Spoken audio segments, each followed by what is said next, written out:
Story by U/Lighting Nations, Part 1. The Descent, Chapter 1. The briefing, the call, came on a Tuesday morning, which is the kind of detail you remember afterward when all the other details have reorganized themselves around it into a shape that only makes sense in retrospect.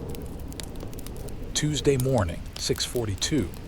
My phone lit up with a number I did not recognize, and a voice I did not know that belonged to a woman named Dr. Reeves, who said she was calling from a federal research program I had never heard of, and that she needed a dive consultant immediately, and that the job was not optional. I had been a commercial saturation diver for 14 years. I had worked the oil platforms in the Gulf of Mexico, and the cable installations in the North Sea, and the pipeline inspections off the coast of Norway that nobody wanted to do because the water was 40 degrees, and the visibility was 4 feet, and the pay was the only reason any sane person would climb into a pressure suit and let a crane lower them into water that was trying to kill them from the moment of entry. I had been inside decompression chambers for weeks at a stretch, and had watched men come apart psychologically from the pressure and the confinement and the darkness, and had come to understand over 14 years exactly what my limits were, and where they sat in relation to other men's limits, and what could be asked of me, and what could not. I am telling you this so that you understand that the voice on the phone on Tuesday morning was not talking to someone who scared easily. When Dr. Reeves told me the depth of the station I would be going to and the nature of what they had found at that depth, I sat in my kitchen with my coffee getting cold, and I listened to everything she said, and I did not hang up. I should have hung up. The station was called Haddle 7. It sat on a shelf of the Tonga Trench at a depth of 21,000 feet, which is deep enough that the pressure would kill an unprotected human body in approximately 2 seconds, deep enough that the temperature of the surrounding water was just above freezing regardless of the season, deep enough that sunlight had never reached the substrate on which the station sat, and never would. The station had been operational for 2 years. It had a crew of 11 people. 3 of them were still alive when Dr. Reeves called me. She told me what had happened in the 17 days since the station went dark. She told me about the audio recording that had been released to the public, the recording that was officially described as the acoustic signature of a cavern collapse along the ocean floor. She told me what the recording actually was. She told me what they had found in the trench. I finished my coffee. I told her I would take the job. I asked her when I needed to be on a plane. She told me the plane had already been arranged and was waiting. Chapter 2. The ship was a research vessel called the Meridian, and it was already on station above the Tonga Trench when the helicopter set me down on its deck at 11 in the morning on Thursday. The flight had taken me from my apartment in Aberdeen to London, and then to Sydney, and then to a military airfield outside Nuku'alofa, and then the helicopter had taken me the rest of the way out over water that was very blue and very empty in every direction. And by the time I put my feet on the deck of the Meridian, I had been traveling for 31 hours and had slept for perhaps 4 of them. Dr. Reeves was waiting at the bottom of the gangway. She was a small woman in her mid-50s with the particular economy of movement that belongs to people who have spent a great deal of time in confined spaces, submarines or field stations, or the kind of research environments where there is never enough room and wasted motion becomes a habit you train yourself out of. She shook my hand without preamble and led me inside. The team assembled in the ship's briefing room was 6 people including me. There was Reeves, who was the mission commander and who had more lines around her eyes than she had probably had 2 weeks ago. There was a doctor named Ewan, who was the medical lead, and who was looking at a tablet with the expression of someone who has been looking at the same data for days and is no closer to explaining it. There was a man named Carver, who was the other dive consultant, ex-Navy, with a physical stillness that I recognized as the stillness of someone who was running a very controlled emotional response to something that warranted a much less controlled one. There was a communications specialist named Daria, who was young enough that this was probably the worst thing she had ever been near. And there was a man named Strand who was introduced to me as a federal observer, which was the kind of designation that never meant what it said. Reeves ran the briefing without preamble. She put the facts on the table the way you put a body on an examination table, directly and without flourish, because flourish would imply there was a good way to present them. The facts were these. 17 days ago, Haddle 7 had transmitted an emergency signal.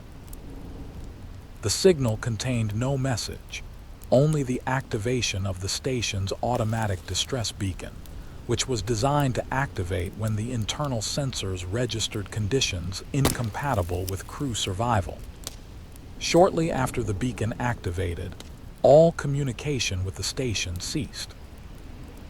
12 hours later, the acoustic monitoring equipment aboard a nearby research vessel recorded the sound that had subsequently been released to the public as a cavern collapse. The sound was not a cavern collapse.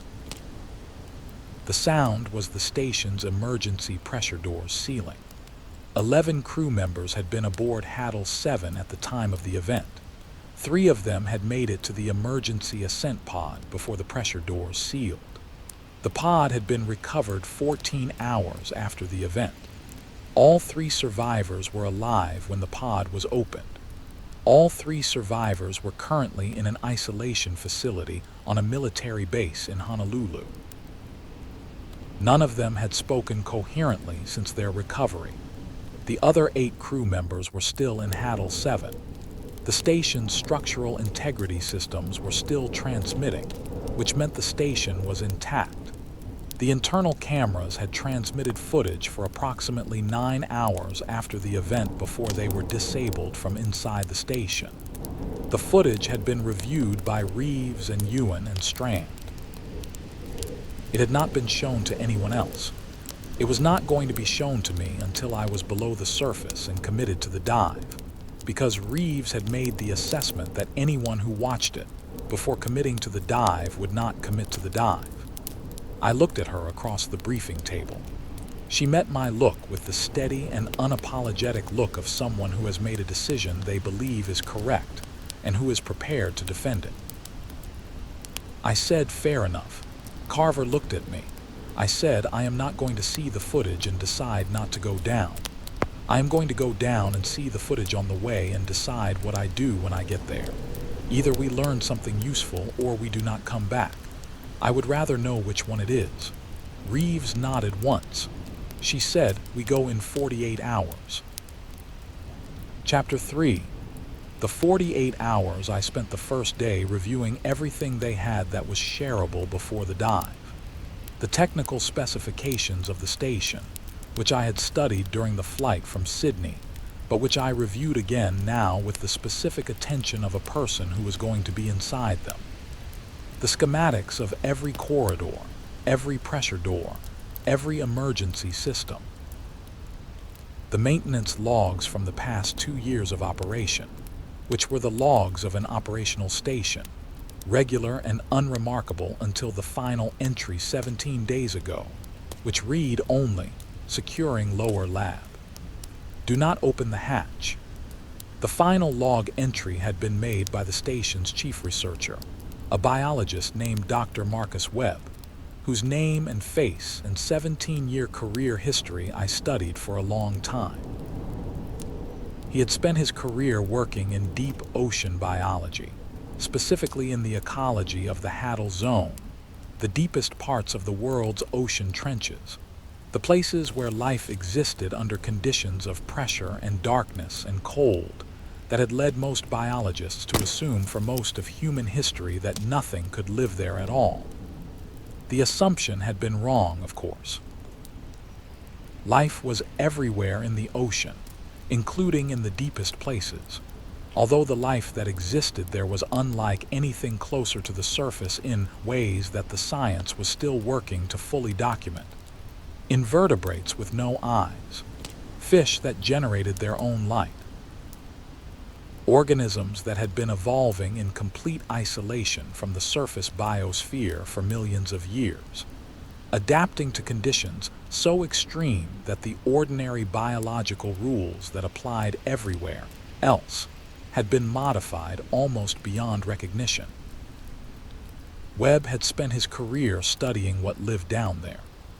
His papers, which I read 4 of during the 48 hours before the dive, described organisms that sounded like they had been invented by someone who had read a great deal of Lovecraft and wanted to frighten biologists. He wrote about these things with the precise and delighted attention of a scientist who has found exactly the right subject, the one that will absorb a lifetime of inquiry without ever being exhausted. The last paper he had published, 6 months before the station went dark, was titled Preliminary Observations on a Novel Chemosynthetic Community at Extreme Depth in the Tonga Trench. It described the discovery of a biological formation at the base of the trench shelf that did not correspond to any previously documented organism or ecosystem. It described the formation in careful and technical language that nevertheless communicated, in its precision, the particular excitement of a person who has found something completely unprecedented. The paper ended. Further investigation is required. The implications of this discovery for our understanding of life at extreme depth are potentially significant. Significant was apparently an understatement. The second day I spent with Carver, going through the dive equipment and the descent vehicle and the emergency procedures and the specific operational protocols for the station's airlocks and the order of priorities if anything went wrong below. Carver was a good diver, better than good, with the particular combination of technical skill and psychological stability that the work required. We had not worked together before, but we understood each other, the way experienced professionals understand each other, through the specific vocabulary of shared competence. At one point during the equipment check, without looking up from what he was doing, Carver said, "Are you scared?" I said yes. He nodded. "Good," he said. We finished the equipment check in silence. That night I could not sleep, and I lay in my bunk on the Meridian and felt the ship move on the ocean above 21,000 feet of dark water, and I thought about what Webb's final log entry said. Securing lower lab. Do not open the hatch. Not a distress call. Not a description of what had happened. An instruction. Something had been in the lower lab, and he had secured it in, and he had told whoever came after him not to open the hatch. I thought about what had been in the lower lab. I thought about the 8 people who were still in the station. I thought about the 3 people in isolation in Honolulu who had not spoken coherently since their recovery. Then I stopped thinking and lay in the dark until the morning. Part 2, the station, Chapter 4. The dive, the descent vehicle was a 2-person pressurized submersible called a lockout sub, designed for exactly this kind of deep saturation work. It had a pilot compartment and a diver compartment, and the diver compartment maintained a pressure environment equivalent to the ambient pressure at the depth of the target, which meant that Carver and I spent the 3-hour descent in an environment of crushing atmospheric pressure, breathing a mixture of helium and oxygen that made our voices come out in the characteristic high register of saturation divers that you learn to stop noticing after the first few dives, but that never stopped being slightly wrong to hear in your own voice. Reeves piloted from the surface via the sub's remote interface, with a human pilot in the cabin for manual override. The pilot's name was Jensen. He was 28, significantly younger than either Carver or me, and he had the particular quality of focus under pressure that you could not train into a person, but that was simply either there or not. It was there in Jensen. 2 hours into the descent, Reeves transmitted the footage to the display screen in the diver compartment, as she had said she would. She said, over the comm, "You are committed to the dive. I am sending the footage now. Watch it fully before you respond." Carver and I watched the footage. It was 9 hours of footage from 6 cameras covering the main corridor, the laboratory level, the lower lab, and the 2 pressure lock vestibules that connected the station's inhabitable sections to the external locks. The footage had timestamps and was in color where there was artificial light and in infrared where there was not. I am going to describe what we saw. The first 3 hours were ordinary. The station crew going about their work, the particular choreography of 11 people living and working in an environment with very little space, the careful and practiced movements of people who had been in close quarters long enough to have developed the navigation instincts of experienced sailors. Dr. Webb appeared frequently, moving between the laboratory and the lower lab with the purposeful stride of someone who is in the middle of something significant and does not want to lose the thread of it. The lower lab was only partially visible from the camera angle covering it. A corner of a workbench, the hatch in the floor that led to the external sample collection lock. Webb leaning over the bench with what appeared to be a sample container. At hour 3, something changed. One of the crew members, a technician named Holloway, entered the lower lab. She appeared at the edge of the camera's field of view, stopping just inside the doorway. She stood still for approximately 40 seconds. Then she left. She did not speak to Webb. She did not move deeper into the lab. She entered, stood still for 40 seconds, and left. 40 minutes later, she returned. She stood still for 30 seconds. She left. She returned 7 more times in the following 2 hours, each visit lasting between 20 and 90 seconds, during each of which she simply stood and then left without speaking or interacting with anything in the room. At hour 5, a second crew member entered the lower lab and behaved identically. Then a third. At hour 6, Webb locked the lower lab from the inside.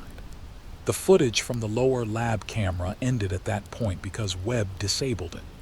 The footage from the other cameras continued for 3 more hours, and it was the footage from the other cameras that made Carver reach out and grip the edge of the display without being aware he was doing it. The crew members who had been visiting the lower lab were moving through the station differently now. Not in the careful and practiced choreography of 11 people who have learned to share a small space, but in another pattern entirely, a pattern that required several viewings to recognize, because it was a familiar pattern in a completely wrong context. They were circling the lower lab, moving through the corridors and spaces of the station in slow circuits that all had the lower lab sealed door at their center, passing it, moving away, returning, passing it again. Not quickly, not with urgency, with the patient, rhythmic, unhurried movement of something that is orbiting rather than pacing, something that has no particular goal other than proximity to a specific point. There were 9 of them doing this. 2 crew members had made it to the emergency ascent pod at some point during hour 7, joined by a third who had not been visible on any of the cameras for 2 hours prior to the pod's departure. The footage showed 8 people circling the lower lab when the emergency pressure doors sealed and the footage ended. Carver and I looked at the dark screen after the footage ended. After a long moment, Carver said, in the slightly elevated register of the helium mix, they went to it voluntarily. Yes, I said. It called them, he said. I said, that is what it looks like. We descended the remaining hour in silence. Chapter 5. First contact with the station Haddle 7 came into the submersible's exterior lights at precisely the depth the charts indicated. A modular structure attached to the shelf wall with a combination of physical anchors and suction foundations. its exterior surfaces covered in the fine biological growth that accumulated on any artificial structure in the deep ocean within months of installation. The growth was normal. The bioluminescent organisms drifting past the hull in the lights were normal. The landscape of the trench wall in every direction was the expected landscape of an extreme deep environment. Gray-brown sediment, an exposed rock, and the occasional slow movement of something large enough to see from the lights, but not close enough to identify. The station's exterior lights were off. Its docking port was intact and accessible, which was the first good piece of information we had received since leaving the surface. A breached docking port would have ended the dive immediately and definitively. The port was intact, and the docking sequence ran correctly when Jensen initiated it. The sub mating with the port, and the pressure equalization system running without error. The equalization took 4 minutes. In those 4 minutes, sitting in the diver compartment with the hiss of the system running and the pressure in my ears settling to the ambient pressure of the station's interior, I thought about what the footage had shown. I thought about the circular movement of the crew. I thought about the specific quality of that movement, which had not been frantic and had not been distressed. It had been patient. It had been the movement of something drawn rather than something fleeing. The equalization completed. The hatch opened. The interior of the station was dark, not fully dark. The station's emergency lighting was active, the red glow of the backup system laying a dim wash over the corridor that extended from the docking port. Enough to see by, not enough to see well. I went in first, Carver behind me. Jensen stayed with the sub as planned, monitoring from the pilot compartment and maintaining the calm link to the surface. The corridor smelled wrong. I noticed this immediately because smell is one of the primary ways a diver assesses an enclosed environment. The way a miner notices air quality, and the wrong smell in an enclosed deep ocean environment, is the kind of information your body processes before your mind does. The corridor smelled of salt water and machinery, and the ordinary biological scent of a human habitation, all of which was expected. It also smelled of something else, something that I could not classify in any category my experience provided, something organic in a way that the other organic smells in the corridor were not. Deeper, older, wrong in the specific way that a smell is wrong when it belongs to something that has never been in a space before. I turned on my helmet light. Carver turned on his. The corridor was empty. We moved. Chapter 6. What we found in the corridors, the first body was in the mess hall. She was sitting at the table, not fallen, not slumped, not in any of the positions of unconsciousness or death that I was familiar with from 14 years of deep water work, which gave you a working knowledge of what a human body looked like when it stopped working. She was sitting at the table upright, both hands on the table surface, her head turned toward the door at an angle that suggested she had turned to look at it and had stopped in the middle of the turn. Her eyes were open. Her eyes were not moving. I checked her pulse. There was none. Her skin was cold in a way that was inconsistent with recent death, a cold that suggested the body temperature had equalized with the station's ambient air temperature, which would take many hours. She had been dead for a significant period of time. I noted this into the audio log I was running. I noted her position and her condition and the expression on her face, which was an expression I also wanted to note precisely. It was not the expression of a person in pain. It was not the expression of a person who was afraid. It was the expression of someone who was concentrating on something beyond the range of ordinary sight, focused on something distant in the way of someone who is listening to a sound coming from very far away. We found the second body in the corridor outside the laboratory level. Same position, upright, hands at rest, face turned in a direction that indicated the last point of attention. The direction was the same for both bodies. Downward, toward the lower lab. The third body was at the top of the stairway that led to the lower level. Upright, hands at sides, face turned down. The fourth was on the stairway itself. The fifth was at the bottom of the stairway, at the threshold of the corridor that led to the lower lab. The sixth, seventh, and eighth were in the corridor, arranged at intervals of approximately 10 feet, all facing the lower lab sealed door.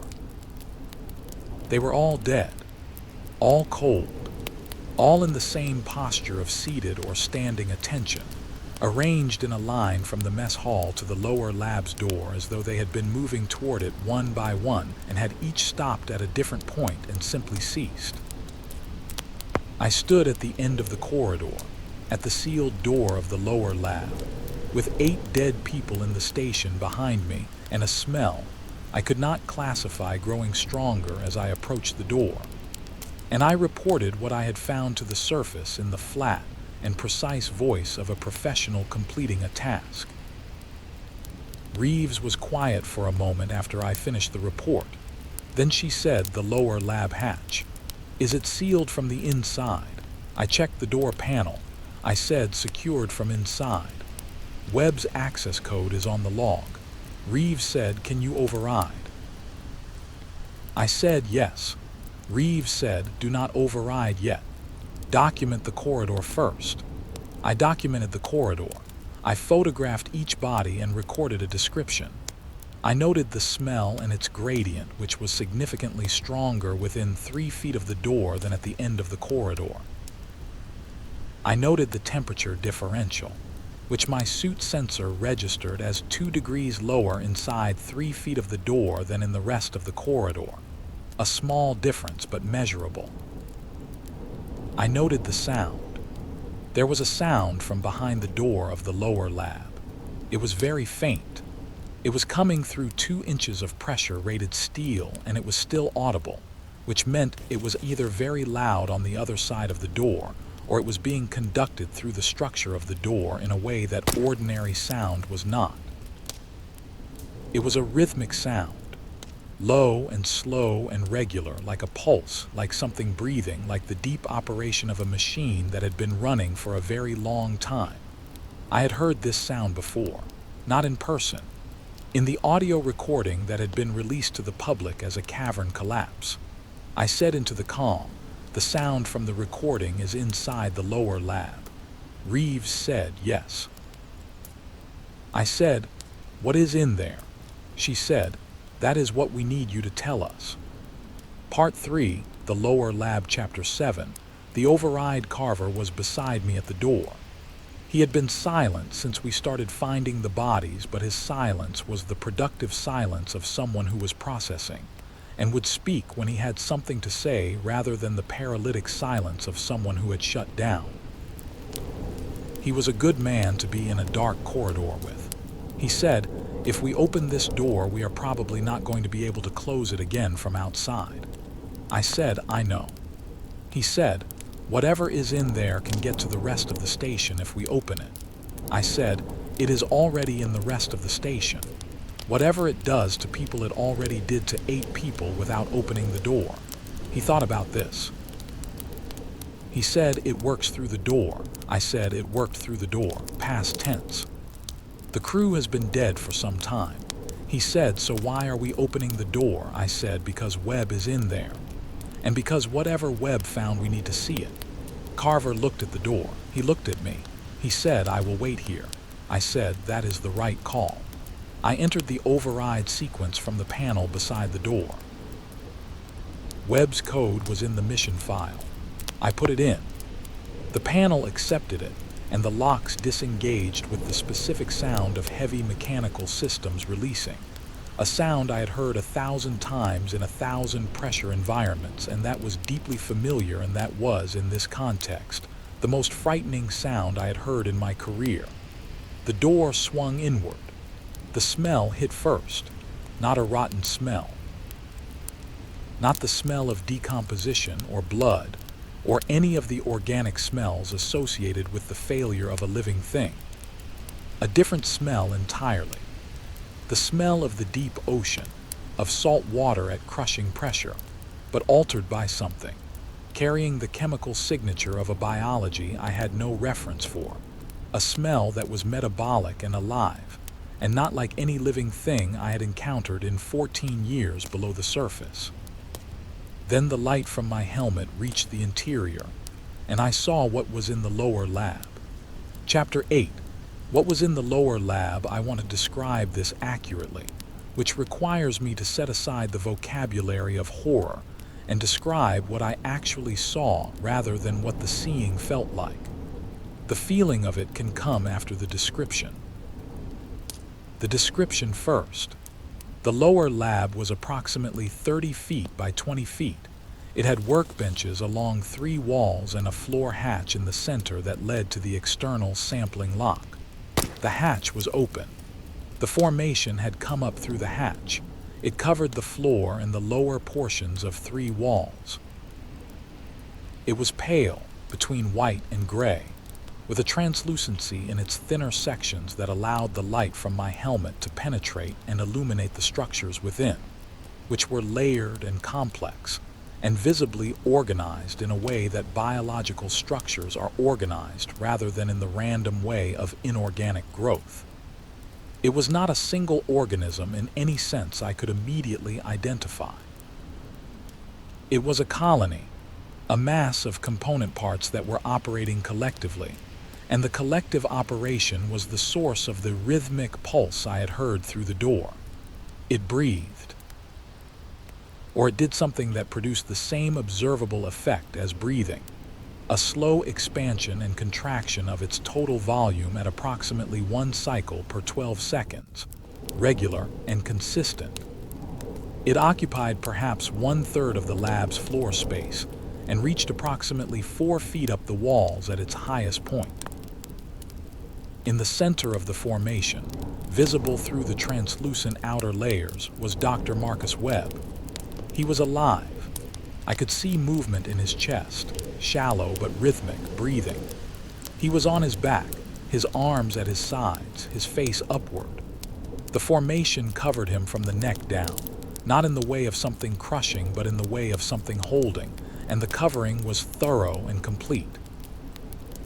His face was the only part of him visible above the surface of the formation. His eyes were open. He was looking at the ceiling. His expression was the same expression I had seen on the faces of the dead crew members in the corridor. The expression of someone concentrating on something beyond the range of ordinary sight, focused on something distant, listening to something very far away. He was not in pain. I could not identify anything in his expression that I would call pain. I could not identify anything in his expression that I would call fear. What I could identify, looking at the face of Marcus Webb in the center of the thing that held him, was a quality of absorption so complete that it had evacuated the expression of everything else. He was entirely occupied. I said into the calm, "I have eyes on Webb. He is alive. He is inside the formation. I need medical guidance." Ewan's voice came back after a pause that told me she was looking at the body camera feed. She said, "Do not touch the formation. Do not attempt to extract him without understanding the interface between him and the organism. What is the nature of the connection at his neck?" I looked more carefully at the boundary where the formation met Webb's skin at the neck. The connection was not incidental contact. The formation had grown into the skin at the boundary, thin filaments of the pale structure extending into the tissue, and the tissue extending back in the other direction. A mutual growth at the interface that made the boundary indistinct. It was not a wound. There was no visible damage to the tissue. It was an integration. I reported this. Ewan said, "He is attached to it. It is attached to him." I said, "Yes." She said, "How long has it been since he last moved voluntarily?" I said, "Unknown."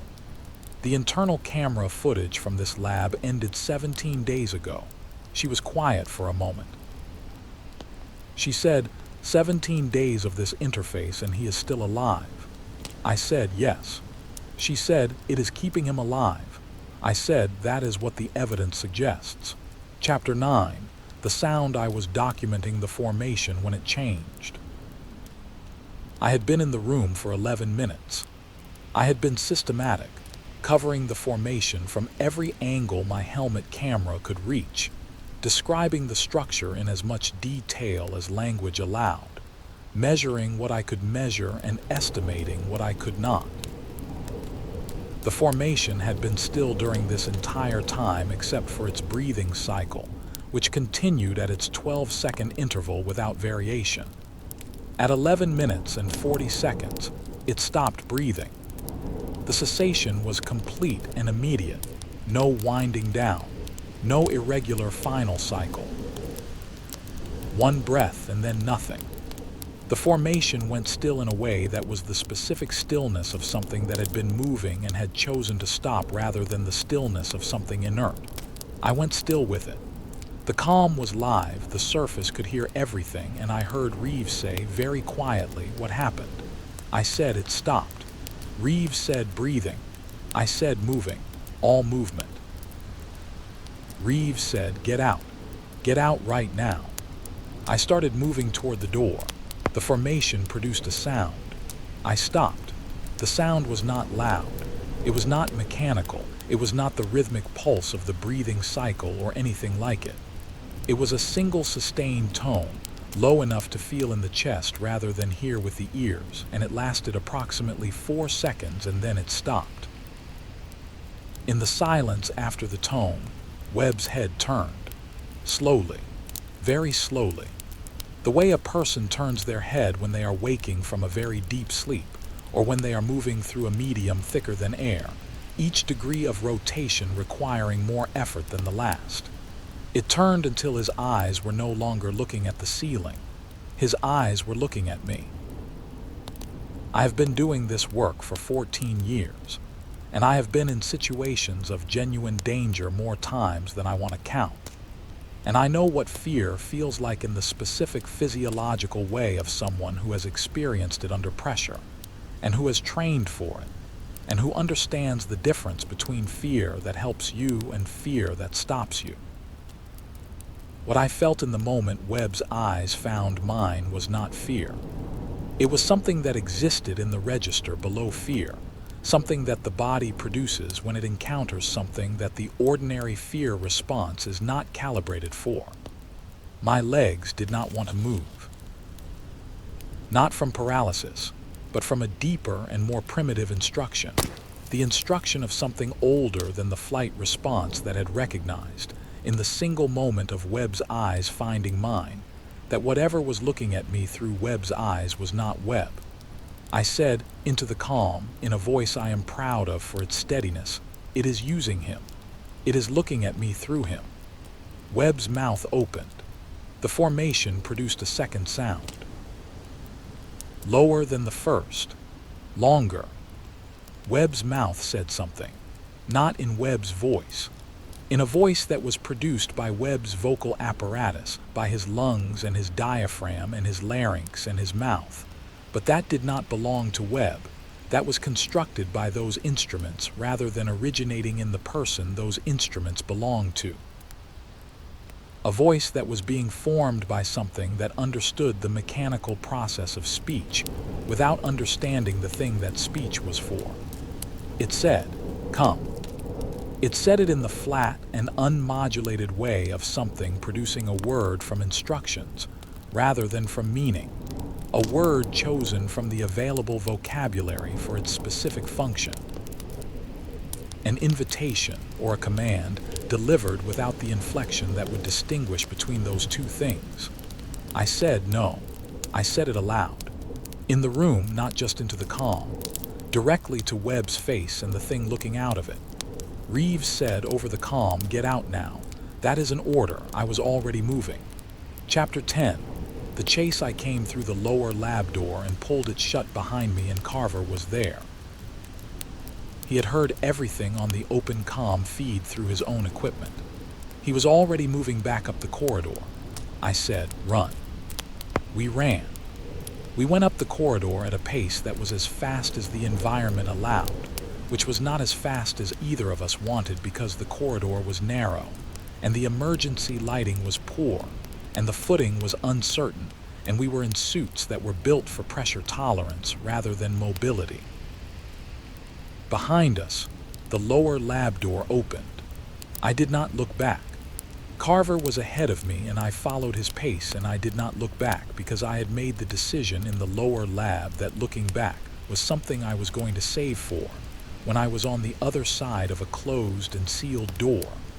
The sound came from behind us. Not footsteps. The formation did not move on feet. It moved in the way that things move when they have never needed feet. The way things move when their entire body surface is a means of locomotion, with the collective motion of a colony organism that has a great many points of contact with a surface simultaneously. The sound was the sound of that movement, a soft and continuous sound, not fast but not slow, consistent and deliberate. It was in the corridor behind us. It had come through the door. Jensen's voice came over the comm from the sub. I can see the docking port corridor on the camera. You have maybe 60 seconds. 60 seconds was the distance between us and the docking port at the pace I could manage in the suit in the emergency lighting. Carver reached the stairway. He took the stairs 4 at a time. I was right behind him. The sound from below was coming up the stairway. It was faster than it had sounded at the bottom of the corridor. It had learned the terrain, or it had altered its pace, or it simply moved faster when it was pursuing than when it was approaching, and the difference between its pace and ours was narrowing. We hit the upper corridor. The docking port was ahead, the hatch visible in the emergency light, the green indicator panel showing the sub still mated and ready. Carver reached the hatch. He pulled it open. He went in. I was 2 steps from the hatch when something touched my ankle. Not a grip. Contact. The lightest possible contact. The sensation of something making its first assessment of something it was about to understand more thoroughly. The reaching exploratory contact of something that had found the edge of what it was looking for. I went through the hatch. I pulled it shut behind me. Jensen had the seals engaged before the hatch was fully closed. The mechanical thump of the locks engaging was the best sound I had ever heard in my career. I said, "Go. Jensen, go now." Jensen went. I sat in the diver compartment as the sub pulled away from the docking port, and I looked at my ankle where the contact had been, and there was nothing there. No mark, no residue, nothing visible.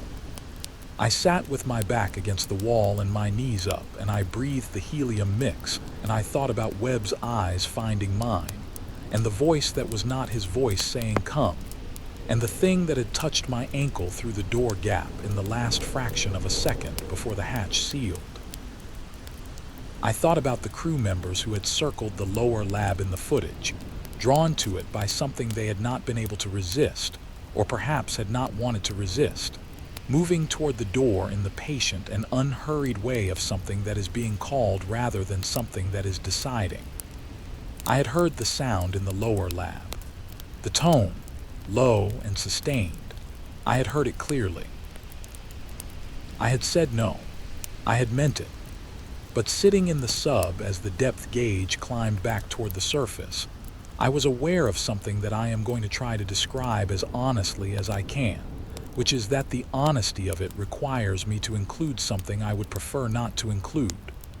Part of me had not wanted to leave, not a large part, not a part that had come close to being decisive, but a part, a small and specific part that the tone had reached, and that the reaching had done something to, something that did not feel like danger from the inside, something that felt, from the inside, like the specific appeal of something that wants you and is not hiding it.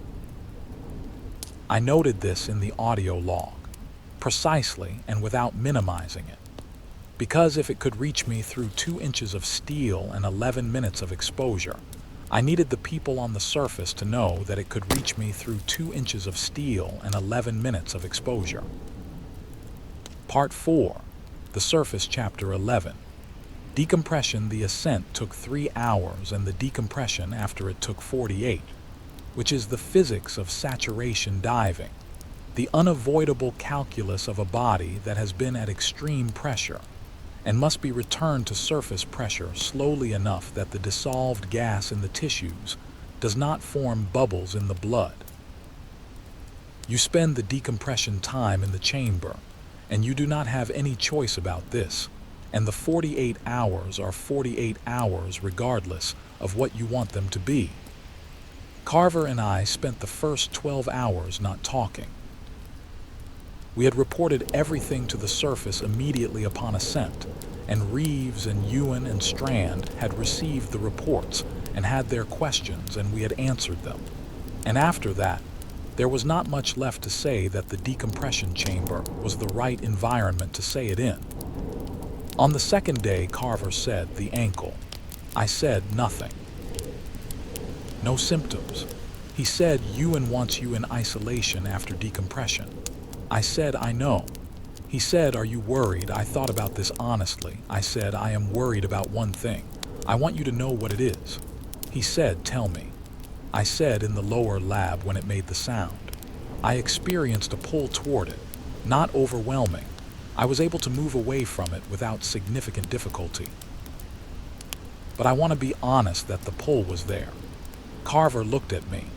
I said, "I am telling you because if I develop any symptoms consistent with what the crew experienced, you need to know this was the beginning and you need to report it, and you need to ensure I do not have access to anything that takes me toward the ocean."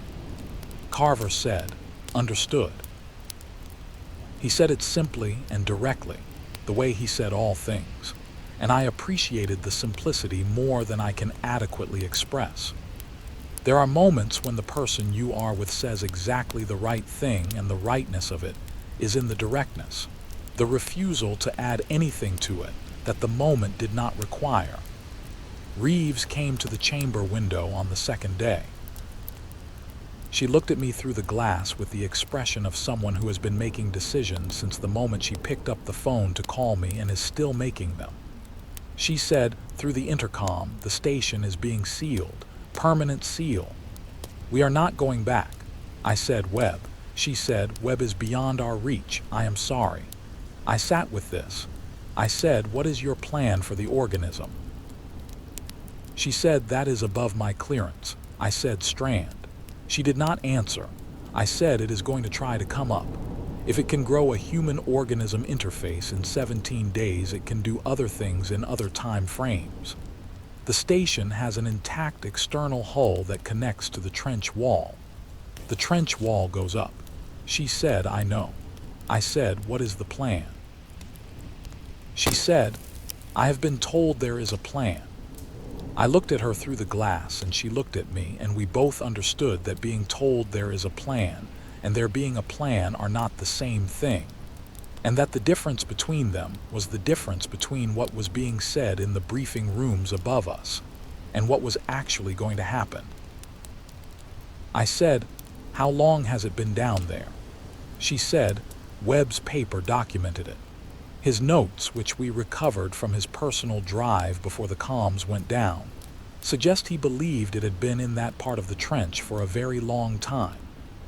His estimate, based on the trench geology and the formation's integration with the substrate, was several thousand years at minimum."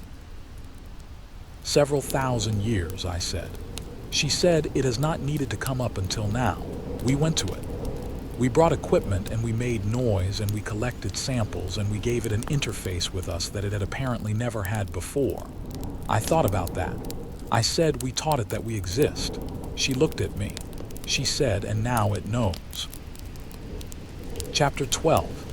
The ankle. I came out of decompression at 4 in the afternoon on the second day and went immediately to the medical bay, which was the protocol Reeves had established and which I had agreed to without requiring persuasion, because the alternative of not going to the medical bay was not one I was willing to consider. Ewan examined me for 2 hours. She was thorough in the way of someone who understood exactly what she was looking for and exactly how much she did not know about whether she would be able to recognize it when she found it. She took blood samples and tissue samples, and she ran the scanning equipment over me twice, and she asked me many specific questions about my condition during and after the dive. I answered every question. I included the pull.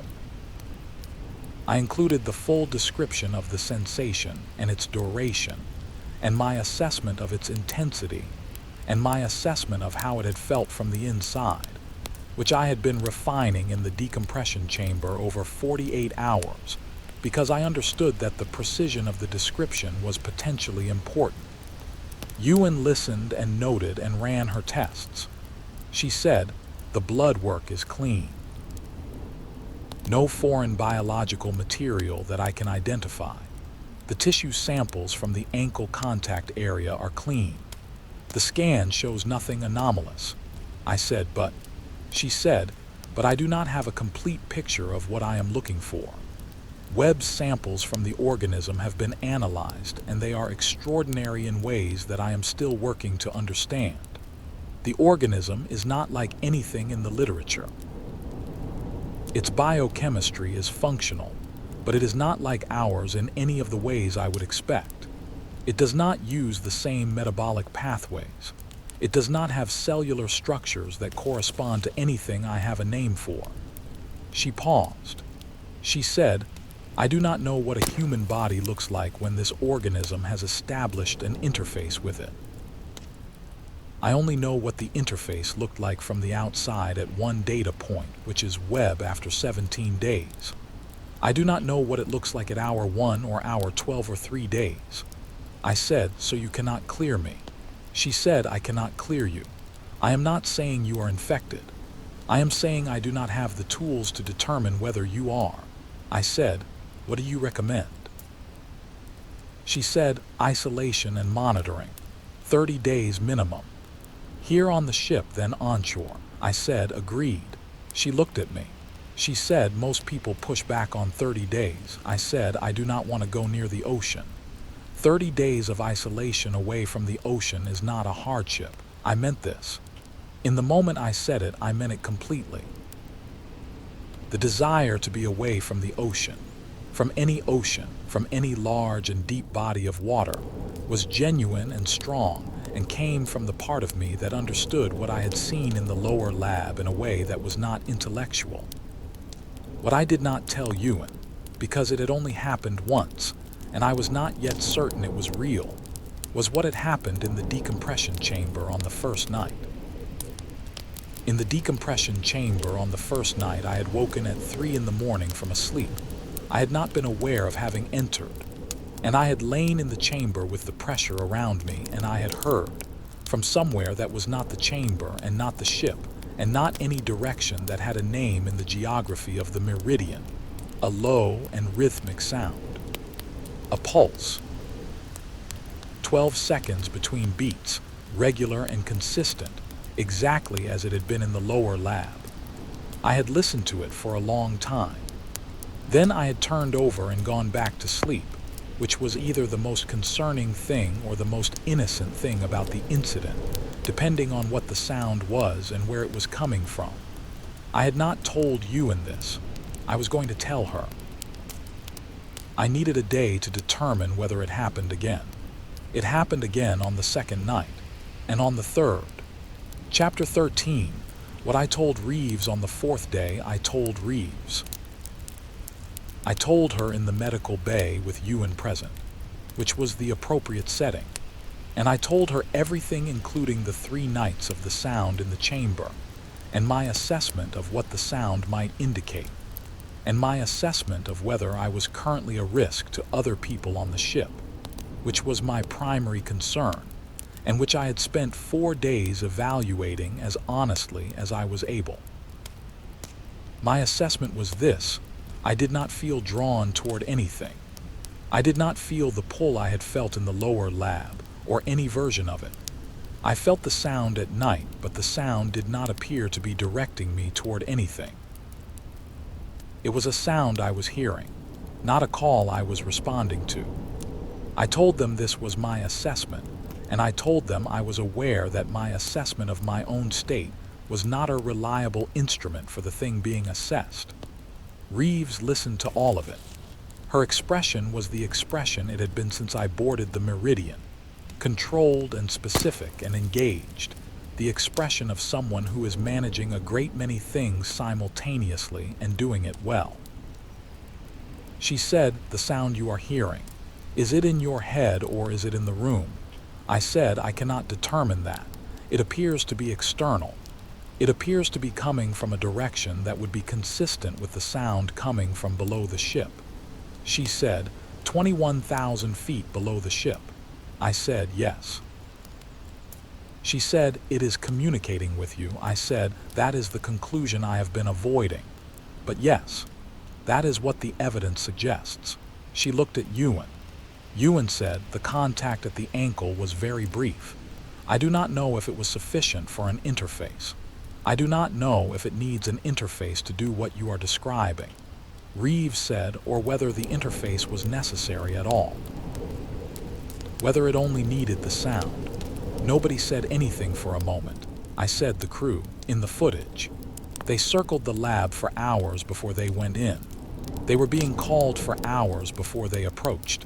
The exposure to the sound preceded the integration." Reeves said, "And Webb?" I said, "Webb went to the formation voluntarily. He opened the hatch and let it in. He was a scientist who had been studying it for months before it came through the hatch. He went to it." Reeves said, "Because he understood it." I said, "Because it had been communicating with him for long enough that he understood it well enough to go to it." She looked at me. She said, "How long have you been hearing the sound?"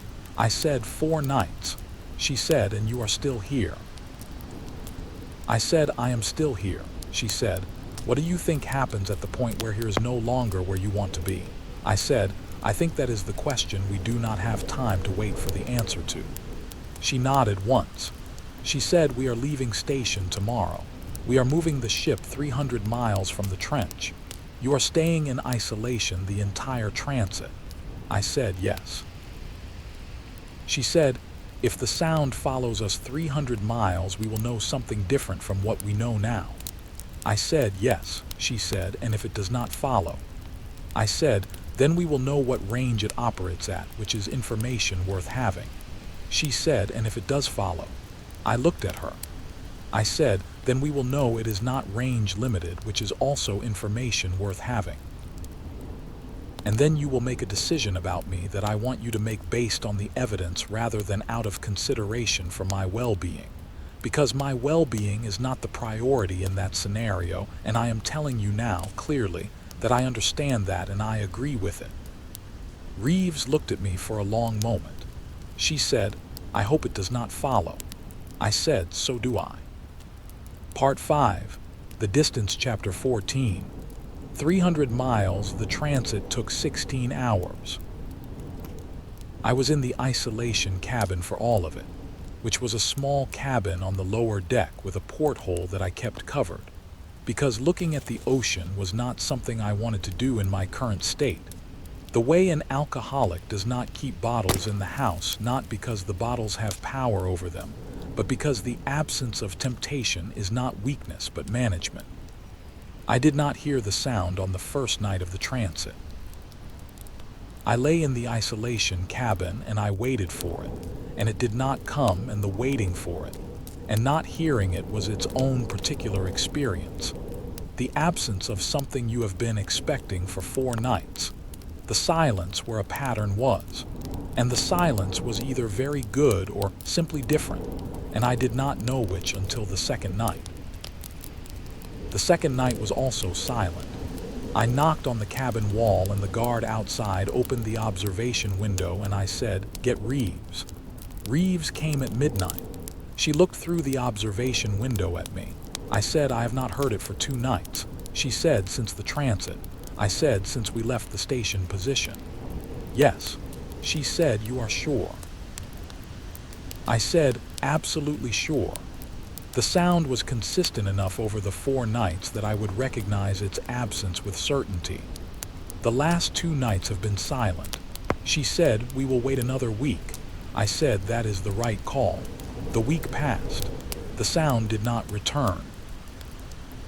Ewan ran her tests daily, and the results remained negative for any biological anomaly she could identify. My blood work was clean. My tissue samples were clean.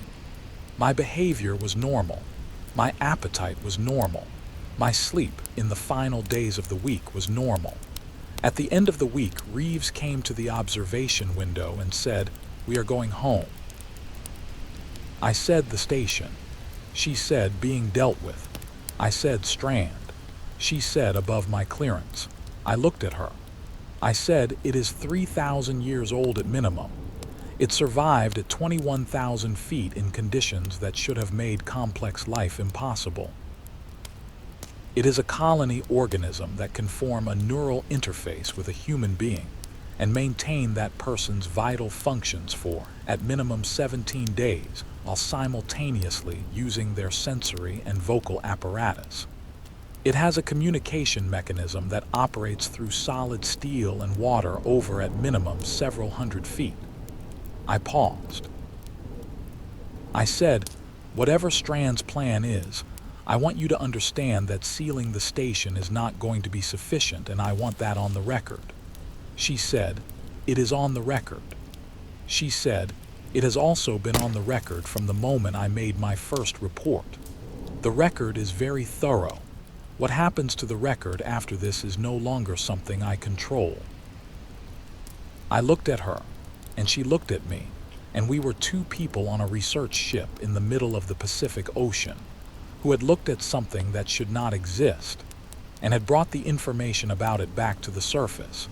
And we understood that bringing information to the surface and knowing what to do with it were entirely different things, and that the second of those things was not our job. I was not sure whose job it was. I am not sure now. Chapter 15. Home. I have been home for 3 months.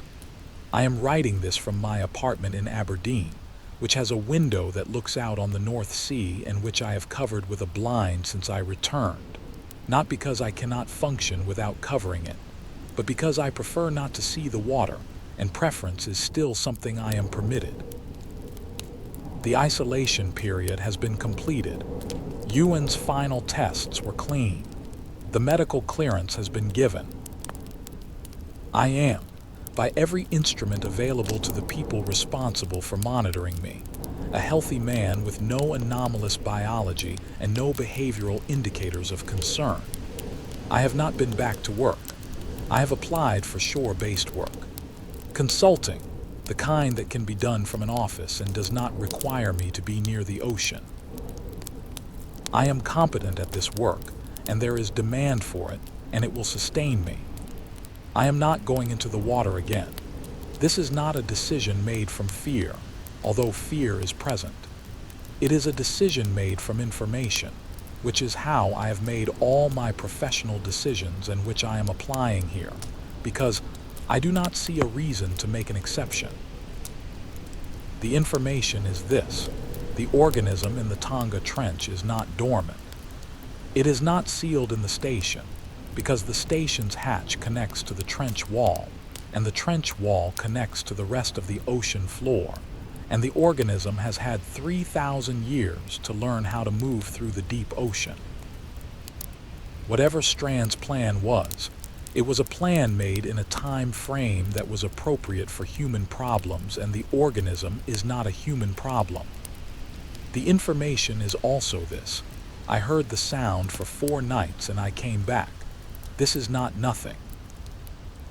The crew of Haddle 7 heard it and did not come back, but they heard it for longer and from much closer and in conditions that did not include the specific set of factors that applied to me. I heard it from outside the door. I heard it briefly. I said no when it spoke and I left. I said no. I want to be precise about what this means and what it does not mean.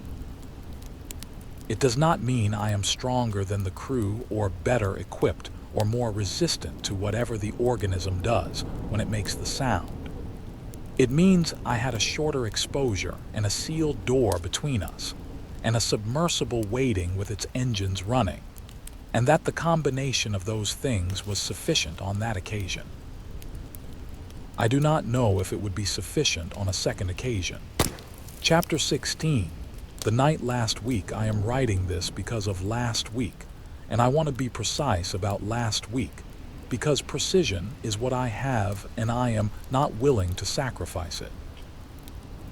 I was asleep in my apartment in Aberdeen, 3 months and 2 weeks after the dive, with the blind down over the North Sea window and the ordinary sounds of a city at night around me. I woke at 3 in the morning. The apartment was silent. The street below was quiet. The building was quiet. I lay in the dark, and I knew before I had consciously registered why I was awake. The sound was back. Not as loud as it had been on the ship, not as close. Distant. Muffled by the blind and the glass and the night air and the distance between my apartment and the harbor. But present. Low and rhythmic and regular at its 12-second interval, exactly as it had been in the decompression chamber and in the lower lab. I lay in my bed and I listened to it. It lasted 11 minutes. Then it stopped. I lay in the dark for a long time after it stopped. Then I picked up my phone and I called Reeves. She answered on the second ring, which told me she was awake, which told me something. I said, Aberdeen. She was quiet. I said, 300 miles from the station, and 3 months later it was in Aberdeen. She said, I know. I said, you know. She said, we have had reports from the Port Authority, from the Marine Biology Station on the harbor. Unexplained acoustic events consistent with the signature we recorded at the trench. I said, how long? She said, 2 weeks.